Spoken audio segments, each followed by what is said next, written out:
Muito bem, irmãos, estamos reunidos hoje de forma excepcional por esses meios online, por conta do jogo da Copa do Mundo, né? Nós temos um bar que fica ao lado da congregação, nós sabemos das dificuldades que a gente enfrenta vez ou outra com aquele bar.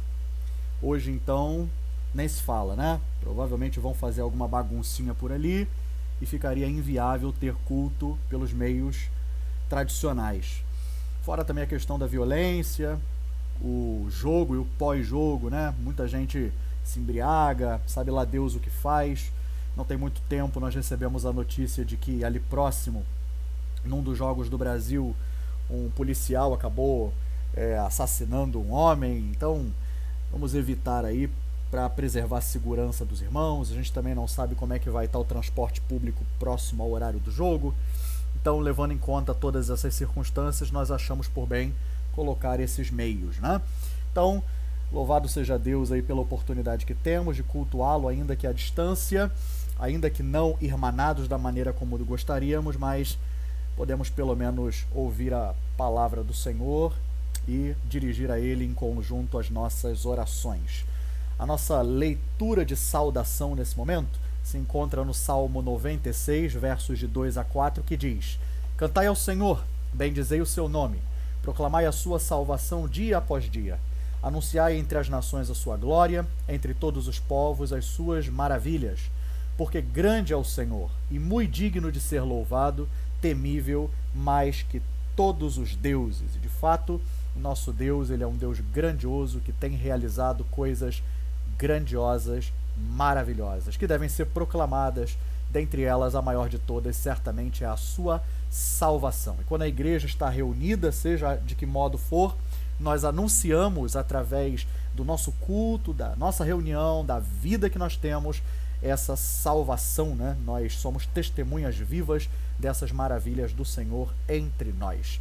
Nós teremos agora um breve momento de oração, onde, por assim dizer, abarcaremos as principais orações que fazemos presencialmente. Então curve a sua cabeça, feche os seus olhos e vamos falar com Deus. Pai, como foi dito, nós queremos louvar o Teu nome, porque conseguimos, pelos meios da tecnologia, por meio da sabedoria que o Senhor dá aos homens, condições de estarmos aqui e ainda assim termos, de alguma forma, comunhão uns com os outros. Nós te agradecemos, meu Pai, pela Tua graça, pela Tua bondade, por tudo que o Senhor tem feito por nós, pelos momentos bons, pelos momentos ruins, pelas crises que nos fortalecem, que nos amadurecem. E, ó Deus, no nome de Jesus, o Senhor receba a nossa breve devocional como culto agradável a Ti. Pedimos também que Tu tenha misericórdia de nós, por causa dos nossos pecados, porque reconhecemos as nossas fragilidades, a nossa incapacidade, as nossas transgressões. O Senhor se compadeça de nós, lembrando de que somos pecadores, meu Pai, de que somos pó, somos dependentes da Tua misericórdia todos os dias. Que o Senhor também abençoe as famílias da igreja, abençoe o nosso país, abençoe a nossa cidade, os apoiadores, a nossa igreja. Que o Senhor visite e derrame cura da Tua unção, da Tua bênção sobre os irmãos enfermos e fale em nosso meio, por meio da Tua palavra. É o que te pedimos e já te somos gratos no nome santo de Jesus Cristo. Amém e amém. Eu coloquei aqui no slide o hino de número 19 do nosso cenário, que vem pela Igreja Presbiteriana Peniel, por isso o nome deles, né, o logo ali em cima. Ouçamos e cantemos ao Senhor.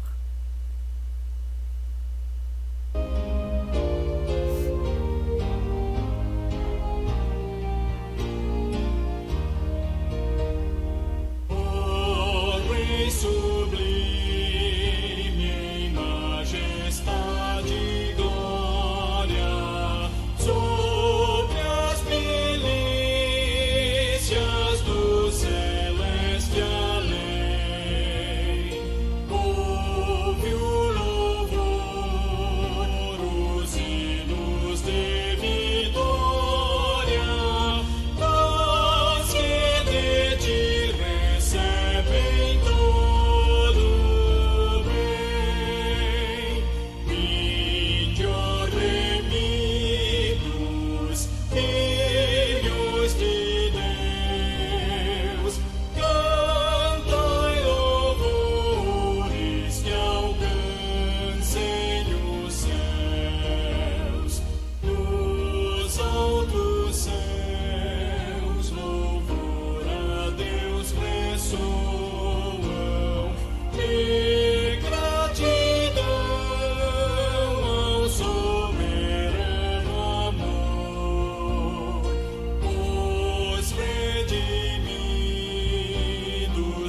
Passemos nesse momento, queridos, a breve exposição da palavra do Senhor.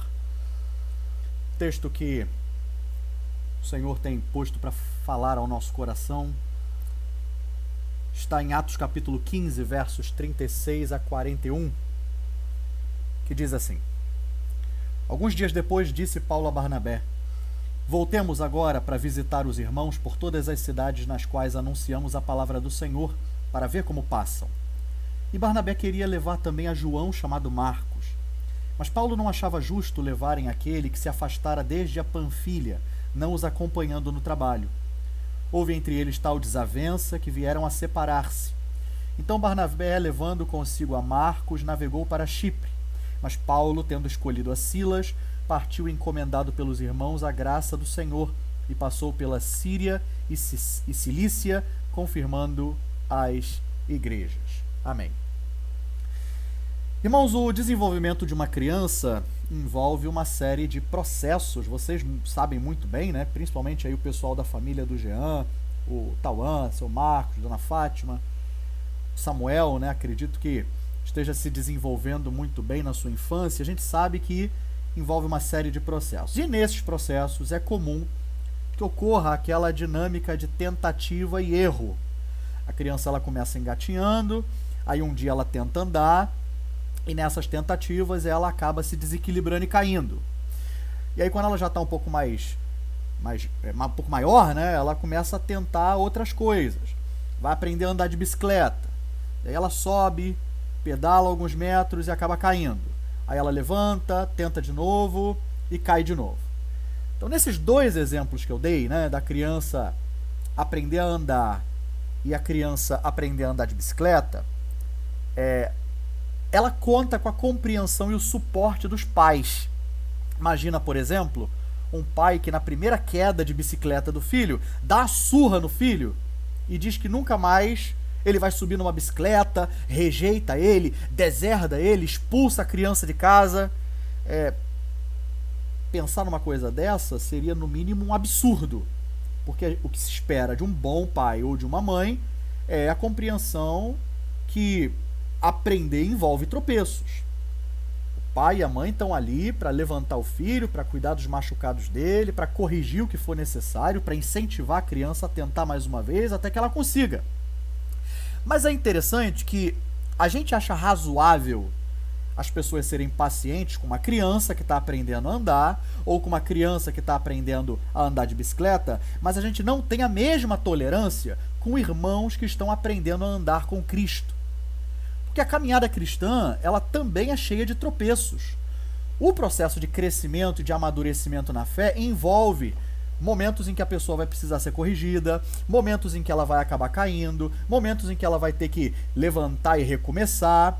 Então, é um processo natural na caminhada. E no texto de Atos que nós lemos, nós temos, na verdade, um belíssimo testemunho dado por Barnabé.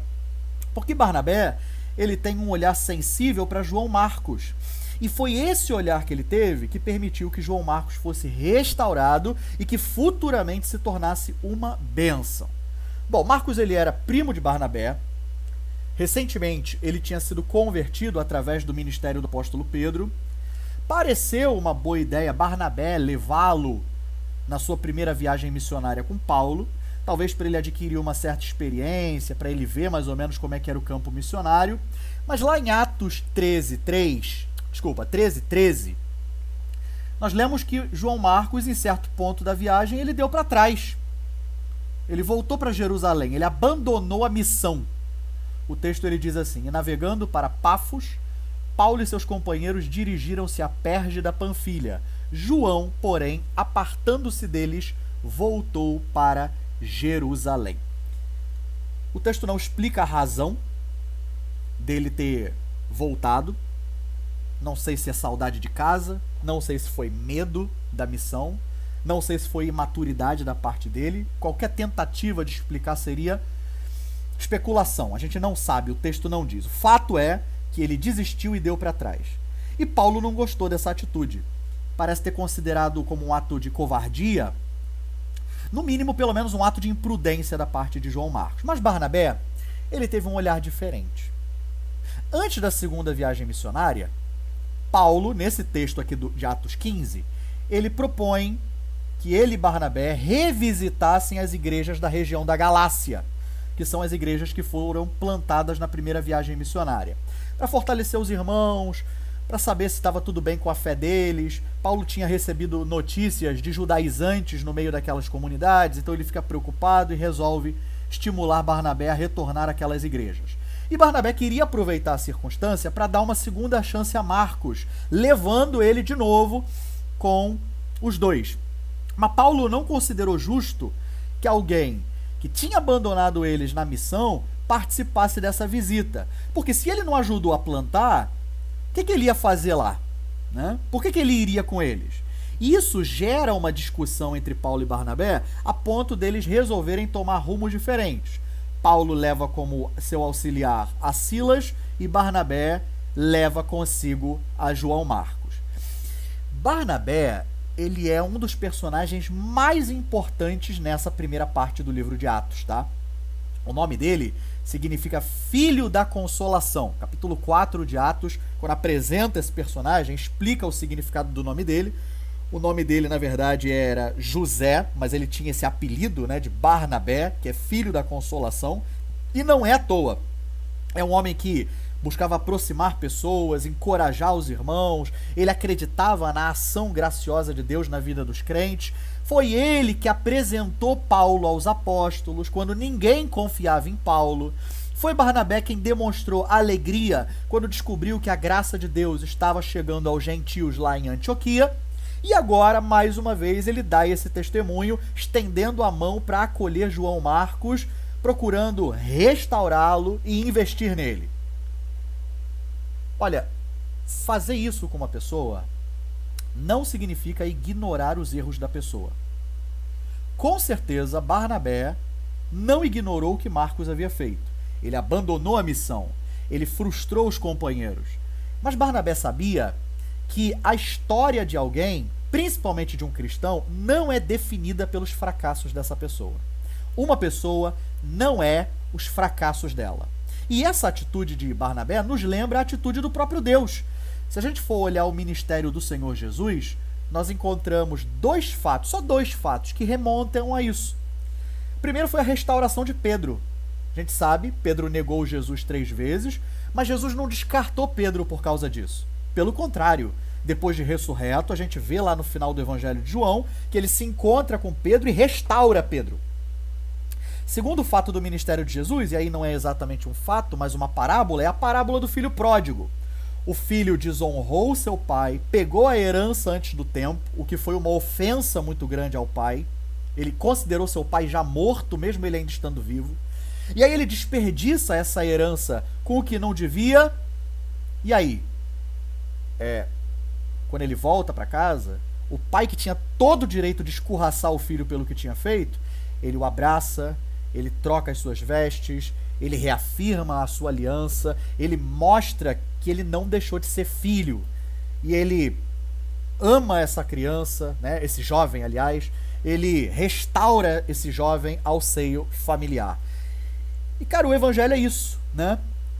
Deus ele não nos aceita porque nós somos perfeitos, porque a gente nunca falha. Pelo contrário, Deus ele nos aceita apesar das imperfeições que temos, apesar dos fracassos que nós temos. E a igreja é a mão de Deus estendida para aqueles crentes que caem. Gente, não faz sentido a gente esperar a perfeição de alguém que se reconhece como pecador, como dependente de Deus e como completamente incapaz. As pessoas entram na fé, cientes de que não são perfeitas. Então por que a gente fica esperando perfeição dos outros? Nós mesmos, entramos na igreja confessando ser pecador, nós fomos batizados e em algumas denominações se confessa, né, se faz uma profissão de fé, e nessa profissão de fé a pessoa reconhece ser pecador, reconhece ser dependente da graça. Nós cantamos domingo após domingo que somos dependentes da misericórdia de Deus, e aí depois a gente vai esperar a perfeição dos outros. Nós vamos esperar a perfeição, ainda mais de um irmão na fé, que é igual a gente, que depende da graça igual a gente, que é pecador igual a gente. O texto bíblico ele não fica do lado de um ou outro. Não sei se vocês perceberam isso durante a leitura. Barnabé e Paulo se desentendem e cada um toma o seu rumo, mas o texto bíblico não diz quem está certo. Isso é importante porque Paulo não é o vilão aqui. Paulo tem razão naquilo que ele está dizendo. Marcos errou feio. Mas Barnabé, ele também tem razão em querer não desistir do rapaz. E olha, foi bom Barnabé não ter desistido dele. Porque anos depois, enquanto Paulo escrevia à igreja de Colossos, ele recomenda João Marcos às igrejas. Quando a gente lê lá 2 Timóteo, né, que é a carta de despedida de Paulo, já perto do fim da sua vida, Paulo pede para Timóteo, quando fosse visitá-lo, levar consigo a João Marcos. E Paulo ali reconhece que esse jovem era útil para o seu ministério. No final de 1 Pedro, Marcos é chamado por Pedro de filho. Tamanho era a proximidade que ele tinha com esse apóstolo, ele era quase um secretário de Pedro. Fora que João Marcos foi quem? O autor do Evangelho de Marcos. Imagina se Barnabé tivesse desistido desse rapaz. Talvez nós nunca teríamos conhecido tudo aquilo que Deus ainda faria através da vida dele. Talvez nós nunca tivéssemos o Evangelho de Marcos. Talvez Paulo tivesse mais dificuldades no ministério, porque Marcos não estaria ali para ser seu cooperador no futuro. Pedro a mesma coisa. Graças a Deus, porque Barnabé não desistiu dele. E na cultura ocidental que a gente está inserido, quando as pessoas erram, elas são descartadas. Existe hoje na internet a política do cancelamento, né? As pessoas ficam esperando os outros cometerem um vacilo para então começarem a falar mal dessa pessoa e acabar com a reputação dessa pessoa. Mas Deus não é cancelador. Deus não é um cancelador. Deus não está esperando que você erre para te descer o malho, para colocar isso numa capa de revista de fofoca e acabar com a sua reputação. Ele não trata o seu pecado com superficialidade, tá? Deus não tira da gente a responsabilidade dos nossos erros. Porém, ele não descarta as pessoas que se arrependem. Ele não joga fora as pessoas que falham e que fracassam. Deus é um pai. E como pai, quando nós que somos seus filhos caímos, ele nos ajuda a nos levantarmos. Ele põe remédio nas nossas feridas. Ele nos restaura, como se espera que um pai faça quando o filho cai de bicicleta. Talvez você tenha fracassado em algum momento da vida, viu? E ouviu palavras duras de pessoas que, na verdade, deveriam te estender a mão. Talvez você tenha errado feio nessa semana mesmo. E esteja aí acreditando que Deus te rejeitou, que Deus não quer mais saber de você. Meu irmão, as coisas não são assim. Na verdade, todos nós já fomos Marcos em algum momento. Todos nós já decepcionamos alguém, já abandonamos responsabilidades, nós já pecamos. Mas eu quero que você saiba que Cristo não desistiu de nós, que Cristo não desistiu de você. Na cruz, ali, de braços abertos, Ele nos acolheu, Ele nos perdoou, Ele nos restaurou, Ele nos redimiu. E aquele amor que Ele manifestou ali no Calvário, Ele permanece sobre nós constantemente. O perdão e o acolhimento de Jesus, a restauração que Ele trouxe sobre a nossa vida, nenhuma dessas coisas tem um prazo de validade, tá? Essas coisas não se desgastam com o tempo, elas não se desgastam com o uso. Essas bênçãos permanecem sobre nós dia após dia. Então, ainda que o seu erro tenha sido grave, existe esperança e restauração de Deus para você. E o instrumento que Deus costuma usar para abraçar e para cuidar de ovelhas que fracassaram e que caíram é a igreja. Pode ser que você não tenha errado, mas viu o seu irmão errar, sabe que ele fracassou em algum momento. Deus hoje está nos chamando para nós sermos como Barnabé na vida desse irmão, para nós sermos uma igreja com um olhar sensível, carinhoso, cheio de graça, disposta a abençoar, disposta a cuidar, a ser canal de transformação, transformar esses marcos que nos cercam, porque sempre haverá marcos na igreja, meu irmão. Sempre haverá alguém que falha na igreja. A questão toda é se, quando essas pessoas olham para nós, o que eles veem? Eles veem uma igreja parecida com Cristo, uma igreja cheia de Barnabés, ou eles veem uma igreja especialista em apontar o erro e descartar as pessoas no pequeno ato, no primeiro ato de fracasso delas. Minha oração é que Deus nos livre disso. Nos livre dos dedos apontados, nos livre de sermos rápidos em julgar os irmãos, porque essa é a nossa tendência natural. E em nome de Jesus, nos faça a igreja amorosa, igreja madura, igreja como Barnabé, que mesmo entendendo a gravidade do erro do outro, está ali sempre para estender a mão, restaurar e dar segundas chances, como Jesus sempre faz também conosco. Amém? Vamos orar. Pai, obrigado por essa breve reflexão da Tua palavra. Nós louvamos o Teu nome porque o Senhor não desiste de nós quando nós fracassamos. Que o Senhor nos faça como Barnabés, que não desistamos uns dos outros diante das dificuldades, das tribulações e das crises, e que no nome do Senhor Jesus nós possamos ser restaurados quando cairmos, por meio da graça que transborda através da Tua igreja e que flui diretamente do Senhor Jesus. Abençoa-nos, Pai, é nossa oração no nome de Cristo, nosso Rei.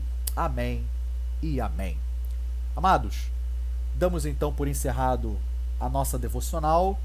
Deus muito abençoe a vida de vocês e, permitindo Ele, nos vemos presencialmente no domingo que vem. Um forte abraço e fiquem na paz.